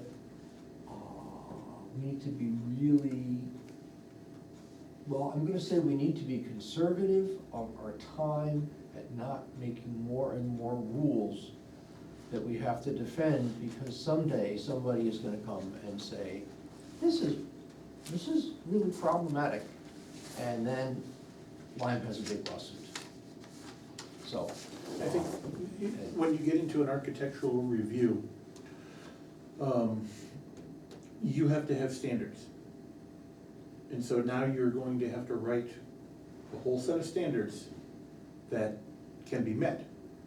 Because a person coming in to develop something needs to know ahead of time what they're in for. And so that when they do their design, they have to be able to say, okay, well, what is the standard that I have to meet to get it approved by this design? If they come into an architectural review and have, as you said, you know, vertical barn boards instead of clapboards, and the board says, well, we want clapboards instead, that's when you run into problems, because you're not going by any standard. You're not enforcing any, Yeah, so I any, agree, it's probably tough, but on the other hand, it's out there. Yeah, You know, I'm not saying and it's- And there's probably ways that we can look at what other people have done and All probably institute it. We just need to, you know, it's not so much the standard or the concept of standard, it's probably just the specifics of the community, and that's really gonna be dictated by what's there already. But again, you That have to- defines the character. you need to define that so that when somebody comes in and Right. you're looking at it and saying, does this meet that requirement? You have to have something on paper. And so just be prepared, if you're going to do an architectural review at any level, you have to have standards. Right. And remember that amount of work that you're gonna have to put into that to get there. Well, I don't care either way, it doesn't matter to me, but what I'm saying is that's the Well, reality of you know, I it. mean, I guess you guys are all sort of arguing, from my point of view, it's sort of this nihilistic, anything has to go here. Because it's too hard to enforce, actually trying to put the reins on it. But, you know, I'm not intimidated by that. You know, you can go and look at a bunch of architectural reviews and try and figure out how they're written, what their, Yeah. you know, what their goals are, how they pick things out, what sort of style names they use, and it, you know, it's all doable. Oh, it is, You know, absolutely. and Other reviewing it is all communities have. doable. You know, it's just something we've not done. You know, so it's, you know, and I'm not inclined to say anything goes at every single step of the way here. I'm Well, not but- inclined to do but- that. But the zoning doesn't say anything goes. Yeah, it's true, but the zoning doesn't necessarily protect the character of the town. And at least in terms, at least we don't know it will protect it if we start allowing new buildings. And not that we are not already allowing them, because I guess they could probably already be done, But I don't know, to say, if we're gonna attempt this, and just say, yeah, you can put any of these up anywhere and we'll rely on current zoning, which I guess is your point of view here, we don't need any of this, we can just rely on what's already there. Then, Well, we I need, don't know, it seems to me that, Well, I that think provides no guidance for people. we do need something, because the nature of accommodations has changed. The lodgings and accommodations, the nature of that has changed. We now have Airbnbs and all kinds of things like that, that are not, I mean, there are lodging and accommodations, and so because of the table being permission, they're allowed. And if we wanna control that some, we do have to come up with, that's why we're doing this exercise, is to think about what we want, where we wanna go. So that Airbnbs don't, I mean, they can take over all of the affordable housing, and that, you know, that's not the nature of the town that we particularly signed up for, I think. So, but I think that we need to do this in a strategic way and not necessarily, I mean, things have not happened for 35 years of zoning. So, you know, there's a certain not happeningness already that we don't, so I don't think anything's gonna change if we just define some of these things and then create a state highway, state maintained roads zone overlay to allow some of these things by permission. Because then it says you can't have them in the other places where they're allowed at the moment. And so that will be a step towards narrowing the character, and protecting the character of the town. I mean, Orford has no zoning, and there's no hotels there. You know, it's not the zoning that allows or discourages those things, it's other factors, and so I think we gotta work with the current environment. We're gonna make ourselves crazy if we keep doing this. So I think we gotta let the pretty good be acceptable at the moment and not worry about the perfect. Well, or, So should we just abandon this No, whole no, thing I then? just What said are we- no. What are we doing? I just said no. I said we have to do something because the nature of accommodations has changed. And the table 4.1 allows all lodgings in all the districts. Right, So we don't want that. that's what I would've said. So that's really what I'm coming So from. if we create a new district that is state-maintained roads, and then by permission, we allow by all the definitions of inn, hotel, hostel, Airbnb, whatever you wanna call it, whatever list you wanna go for, then that excludes them from being in East Lyme, the skiway district, you know, all of those things. You have improved the zoning and simplified it with a relatively straightforward and simple strategy. Like I said, I thought that was a good idea. I haven't really completely thought it through. I'd have to sort of go over all of the state roads and try and figure it out, but that I think it should be used in that way. I agree. And it's a narrowing of the permissibility. But I still think that of there are lodging. scale issues. It's not just location, there are scale issues. Well, And you think the scale issues are dealt with by zoning, I do. so I you do. don't have to even touch those. I don't think so. And then there are character issues, what is constructed. Do you think those are also taken care of by zoning? Well, by the definition of what the character of the Lyme Common and the Lyme Center districts, that by special plan review, those are specified. So how are they specified? How does it work? I think it's, unfortunately, a little too vague, in my opinion, to be able to say, you know, you're going to put in a, you know, concrete Motel 6 in the Lyme Center. I think, the saying that it violates the objective of the ordinance, it has some teeth, I'm not sure how much. Saying you have, vertical barn boards versus clapboards is not, there is no teeth for that type of detail.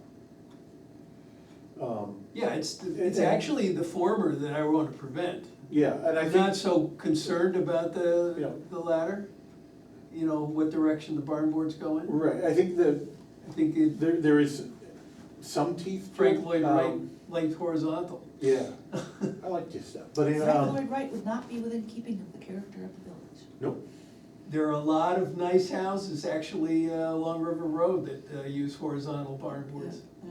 but anyway, the. Or maybe, diagonal.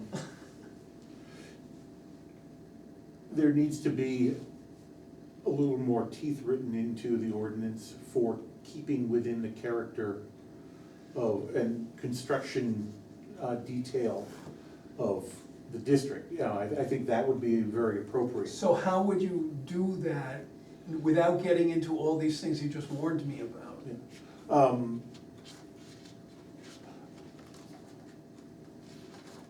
I think, Elaborate, yeah, I think. that page, where is it?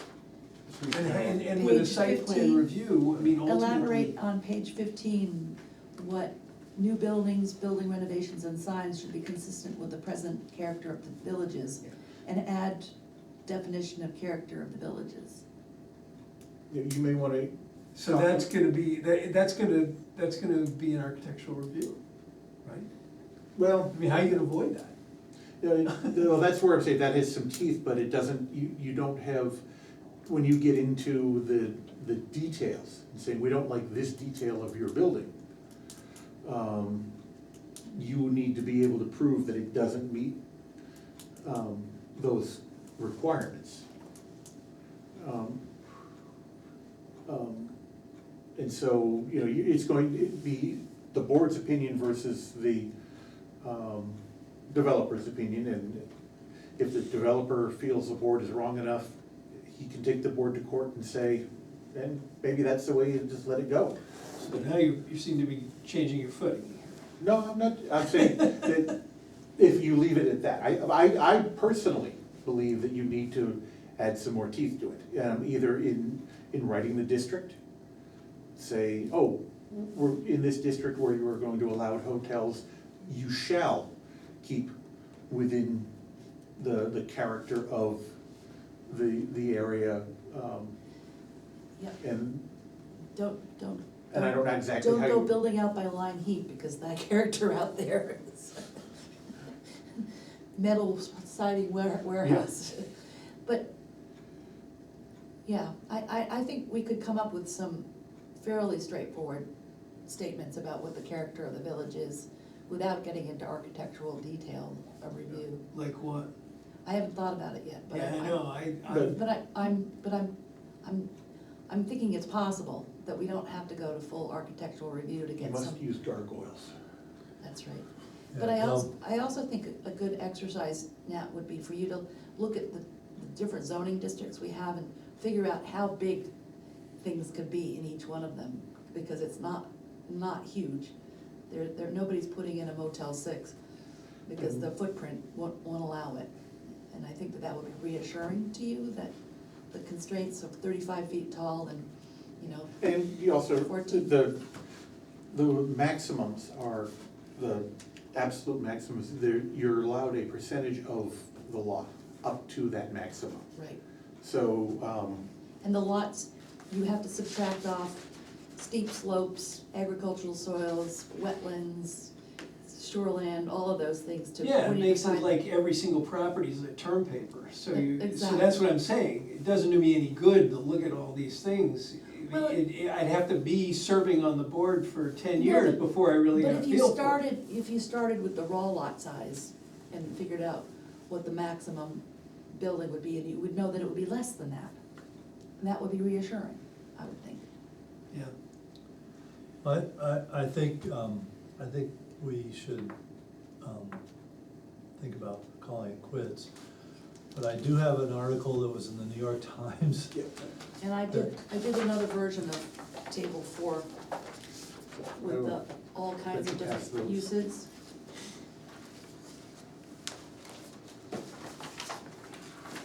There's something today in the New York Times about, I think it's kind of interesting, and it's about ADUs, but it could also be about, building, you know, any building here in town.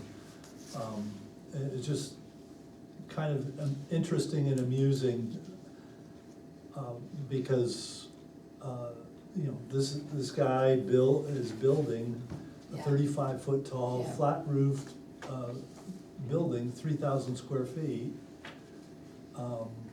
And it's totally out of character, with the residential neighborhood, but But it goes right up to the lot line, so the setbacks. it goes up to this, yeah, it goes up to the lot line, and unfortunately for him, he's 7 inches off, which, is the neighbor's only, recourse, Yeah.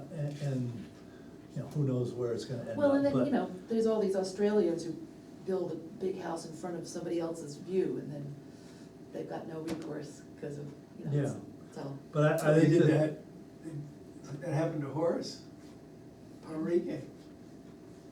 Where is Yeah, it? that big house that went up. Oh, right on- up on the corner of, yeah, well, it's not that bad. what are we talking about? What is it, what's that name of that road that goes up and then turns the sharp corner off, Stores Hill Road or something? yes, Stores Hill Road. Oh, There's a house, Horace and Enrique lives up there, beautiful house, and somebody bought the lot across the street and built a house. Oh, But it's down, it's and slightly. it's below him, it's so it's in below his him. view, it's in his view, Mhm. court. Yeah, and because they can't have two houses on the same property, they're tearing down, or they're repurposing a house down at the bottom of the hill on oh, the same lot. Another vestige of zoning, you know, hmm. so, Uh, I'll read it, it's good. well,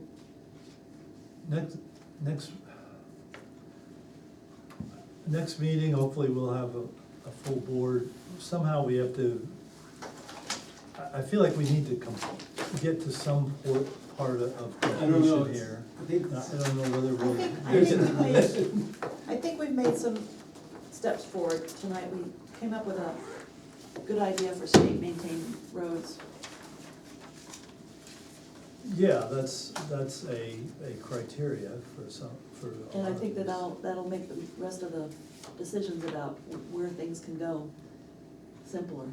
this. Yeah, it may. I mean, I think again, it depends on the scale and whether it's, I don't know, my thinking is that whether it's in concert with the adjacent, the neighborhood.